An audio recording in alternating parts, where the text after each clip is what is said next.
اعوذ باللہ من الشیطان الرجیم، بسم اللہ الرحمن الرحیم۔ پیارے دوستو، السلام علیکم ورحمۃ اللہ وبرکاتہ۔ آج کی میری یہ ویڈیو ان دوستوں کے لیے ہے جو کہتے ہیں کہ ہمارے بچے ہمارے کہنے پہ نہیں ہیں، ہمارے بچے ہمارے بات نہیں مانتے، ہمارے بچوں کی تربیت اچھی نہیں ہوتی۔ تو میں ان دوستوں سے یہ ریکویسٹ کروں گا کہ اس میں قصور بچے کا نہیں ہے، اس میں قصور ہمارا ہے کہ ہم اس وقت بچے کی تربیت نہیں کرتے جس وقت بچے کی تربیت کرنی چاہیے تھی۔ بچے کی تربیت، بچہ چھوٹا ہے اس کی تربیت شروع کر دیں۔ بچے کو بولنا کون سکھاتا ہے؟ آپ سکھاتے ہیں۔ بچے کو پنجابی، سرائکی، سندھی، پشتو کون بناتا ہے؟ آپ بناتے ہیں۔ بچے کو مسلم، غیر مسلم کون بناتا ہے؟ آپ بناتے ہیں۔ بچے کو شیعہ، سنی، وہابی، دیوبند کون بناتا ہے؟ آپ بناتے ہیں۔ بچے کو یہ سارے لسانی، یہ ثقافتی، یہ سارا کچھ کون سکھاتا ہے؟ آپ سکھاتے ہیں۔ تو اب کیسے کہہ سکتے ہیں کہ آپ بچے کی تربیت ٹھیک نہیں کر سکتے؟ تو میرے دوستوں، بچے کی تربیت ٹھیک طریقے سے کر نہیں پا رہے ہوتے۔ ہم اس وقت بچے کی تربیت کرتے ہیں جب بچے کی تربیت کا ٹائم ہمارے ہاتھوں سے نکل چکا ہوتا ہے۔ یاد رکھیں کہ جب بچہ جوان ہوتا ہے اس وقت بچے کی آپ تربیت شروع کریں تو وہ ممکن نہیں ہے۔ میں آپ کو اس کی ایک چھوٹی سی مثال دے دوں۔ جس طرح ایک دیوار پرنٹڈ ہو، اس دیوار پہ کچھ لکھا گیا ہو، کسی ادارے کے اشتہارات لکھے گئے ہوں، کسی ادارے کا نام لکھا گیا ہو، کسی کی ایڈورٹائزمنٹ لکھی گئی ہو، تو وہاں جا کے قلم اٹھا کے یا بورڈ مارکر اٹھا کے یا کوئی بھی چیز اٹھا کے وہاں پہ ایک جملہ لکھ دیں تو آتے جاتے شخص کو وہ غور سے نہیں دیکھا جائے گا، کیونکہ وہاں پہ آلریڈی پہلے لکھا ہوا تھا، دیوار پرنٹڈ تھی، اور وہاں پہ کچھ آپ نے لکھ دیا تو وہ اتنے معنی نہیں رکھتا کہ وہ لوگوں کو انٹریکشن کرے، لوگوں کو توجہ ان کی مبذول کرے اور ان کو دیکھ کے پڑھے، کیونکہ وہاں سے پہ آلریڈی بہت کچھ پہلے لکھا ہوا تھا۔ لیکن اگر ایک دیوار وائٹ ہے، سفید ہے، اس پہ کچھ بھی لکھا ہوا نہیں ہے، اس سے پہلے کچھ بھی نہیں لکھا گیا، آپ اس دیوار پہ جا کے صرف ایک لفظ لکھ دیں، ایک لائن لکھ دیں کہ نماز قائم کرو، اگر وہاں سے کوئی نہیں بھی رکے گا تو وہ گزرتے ہوئے بھی پڑھ سکتا ہے کہ یہاں پہ لکھا گیا ہے نماز قائم کرو، اور وہ آتے جاتے جس کی نظر پڑے گی وہ فوراً جملہ پڑھا جائے گا کہ یہاں پہ کیا لکھا ہوا ہے، کیونکہ وہ دیوار وائٹ ہے۔ اس دیوار پہ کیا پہلے کچھ لکھا ہوا نہیں ہے، وہ دیوار پہلے سے کلیئر ہے، اس پہ کچھ بھی پرنٹڈ نہیں ہے۔ اسی طرح میرے بھائیوں، اسی طرح جس طرح آپ کا بچہ چھوٹا ہوتا ہے وہ وائٹ دیوار کی طرح ہے، اور اس وقت وائٹ دیوار پہ جو بھی لکھو گے وہ پڑھا جائے گا، وہ اثر کرے گا۔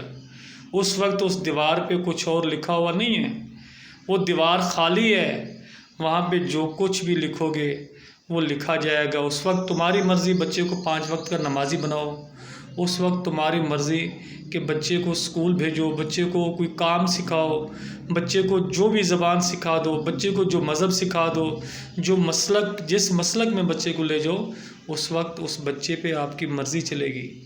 اس وقت جو بنانا چاہو بچہ بنے گا۔ اس وقت وہ سفید دیوار ہے، خالی دیوار ہے، وائٹ دیوار ہے۔ لیکن جب بچہ تھوڑا سا بڑا ہوتا ہے، بچہ بالغ ہو جاتا ہے، وہ معاشرے کی گرم ہواؤں کا مقابلہ کر چکا ہوتا ہے، باہر کی ایکٹیویٹیز دیکھ چکا ہوتا ہے، ان کی تربیت میں باہر کے جو غلط معاملات ہیں وہ آ چکے ہوتے ہیں، آپ کا بیجا پیار ان کو بگاڑ چکا ہوتا ہے۔ اس وقت وہ دیوار ایسے ہوتی ہے جیسے ایک پرنٹڈ دیوار ہو، جیسے ایک لکھی ہوئی دیوار ہو، اس پہ بہت سارے جملے آلریڈی پہلے آ چکے ہیں۔ اس بچے کو پتہ ہے کہ فلاں میرا دوست یہ کام کرتا ہے، میں نے وہی کرنا، فلاں میرا رشتہ دار یہ کام کرتا ہے، میں نے وہی کرنا۔ وہ دیوار آلریڈی پہلے پرنٹڈ ہو چکی ہے، اس پہ کچھ بھی لکھنے کی جگہ نہیں ہے۔ اس وقت آپ اس پہ جملہ لکھنے کی کوشش کرتے ہو جب جہاں وہاں پہ جگہ بھی نہیں ہے، وہ آپ جملہ لکھتے تو ہو، ان کی پرنٹڈ ہونے کی وجہ سے یا اس کے پہلے رنگ ہونے کی وجہ سے وہ آپ کا جملہ پڑھا نہیں جاتا، اس کے دماغ پہ آپ کی بات اثر نہیں کرتی۔ پھر آپ بیٹھتے ہیں رونے کے لیے کہ میرا بچہ جو ہے وہ میرے کہنے پہ نہیں ہے، میرا بچہ میری بات نہیں مان رہا۔ تو پیارے دوستو، بچے کی تربیت اس وقت شروع کریں جس طرح میں نے عرض کیا کہ پہلے وہ سفید دیوار کی طرح ہوتا ہے، چھوٹے بچے کی تربیت شروع کر دیں، اور دوسری چیز اس پہ جو انفیکٹ ہوتی ہے، جو اس پہ اثر ڈالتی ہے، وہ آپ کا معاشرہ ہے۔ کہتے ہیں کہ جس طرح ایک والد اگر سگریٹ پیتا ہے تو اسے چاہیے کہ بچے کے سامنے سگریٹ نہ پیے۔ ایک میاں بیوی اگر آپس میں لڑ جھگڑ رہے ہیں تو انہیں چاہیے کہ وہ بھی اپنے بچے کے سامنے کوئی اس طرح کے الفاظ استعمال نہ کریں جو بچے کے دماغ میں بیٹھ جائیں، جو بچے کے اسپینل کارڈ میں بیٹھ جائیں، اور ایسی کوئی ایکٹیویٹیز نہ ہو جو بچے کی تربیت کے نفی ہو، اس سے آپ گریز کریں اور اپنے بچے کو اسی تربیت پہ ڈھالیں جس تربیت کے ذریعے آپ جیسے اس بچے کو جہاں پہ لے کے جانے والے ہیں، تو تب جا کے آپ کا بچہ آپ اسے جہاں پہنچانا چاہیں، اس بچے کو جس جگہ پہ پہنچانا چاہے وہاں پہ پہنچ سکتا ہے۔ تو آپ کو میں ایک تھوڑی سی مثال دے دوں کہ حضرت غوث العظم محبوب سبحانی عبد القادر جیلانی کے جو والد صاحب تھے، وہ کہتے ہیں کہ کسی دریا کے کنارے بیٹھ کے نماز کا وضو کر رہے تھے تو وہاں بیٹھ کے ایک سیب جو ہے وہ پانی میں بہتا ہوا آیا۔ آپ اس سیب کو اٹھا کے اس میں سے ایک نوالے دو نوالے کھا لیتے ہیں، بعد میں خیال پڑتا ہے کہ پتہ نہیں یہ کس کا حق تھا، پتہ نہیں یہ کس کا تھا۔ تو خوف خدا جب دل میں پیدا ہوتا ہے تو وہاں جب پیچھے کی طرف چلنا شروع کر دیتے ہیں، جہاں پہ اس سیب کا باغ تھا، ایک درخت اس نہر کے اوپر سے لٹکا ہوا تھا، اس باغ کے مالک کے پاس گئے کہ حضرت مجھ سے غلطی ہو گئی، میں نے ایک سیب کھا لیا، وہ آپ کا حق تھا، میں نے پوچھا نہیں۔ تو باغ والا سوچتا ہے کہ یہ بندہ کوئی بزرگ ہے، نیک انسان ہے، اس سے کام لینا چاہیے۔ تو وہ بندہ کہتا ہے کہ میں ایک شرط معاف کروں گا، وہ بھی معاف کرنے کے لیے سوچوں گا، اگر تم میرے پاس 12 سال نوکری کرو باغ میں بغیر تنخواہ کے۔ تو غوث العظم کے والد صاحب سوچتے ہیں کہ یہ 12 سال تو گزر جائیں گے، لیکن جو میں نے کسی کا حق کھایا ہے، پتہ نہیں قیامت کے دن میرے ساتھ کیا معاملہ ہوگا۔ تو وہ آپ فرماتے ہیں کہ مجھے 12 سال قبول ہے۔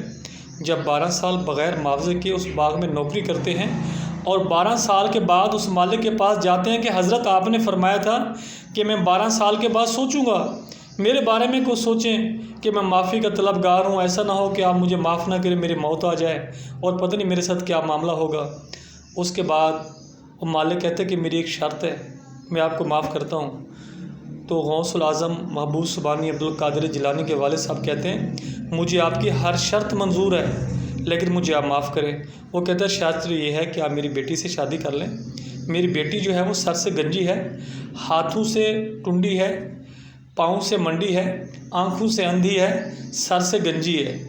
تو آپ سوچتے ہیں کہ وہ تو ایک لوتھ ہوگی، اس کا کوئی جسامت کا حصہ سلامت نہیں ہے، پھر بھی کوئی بات نہیں کہ میں بخشا تو جاؤں گا، مجھے شادی قبول ہے۔ جب نکاح ہوتا ہے اس کمرے میں جاتے ہیں تو کیا دیکھتے ہیں کہ ایک خوبصورت لڑکی ہے اور کہتے ہیں استغفر اللہ، گناہ پہلے معاف کروا رہا ہوں، غلطی سے اور کمرے میں آ گیا ہوں۔ جب دوڑ کر اپنے سسر کے پاس جاتے ہیں تو وہ کہتا ہے کہ بیٹا جی یہ آپ کی دلہن ہے، یہ سر سے گنجی اس لیے کہ آج تک کسی نے اس کا بال نہیں دیکھا، ہاتھوں سے ٹونڈی اس لیے کہ کسی غیر محرم کو ہاتھ نہیں ملایا، آنکھوں سے اندھی اس لیے کہ کسی غیر محرم سے آنکھیں نہیں ملائی، پاؤں سے منڈی اس لیے کہ آج تک بغیر اجازت کے گھر کے باہر قدم نہیں رکھا۔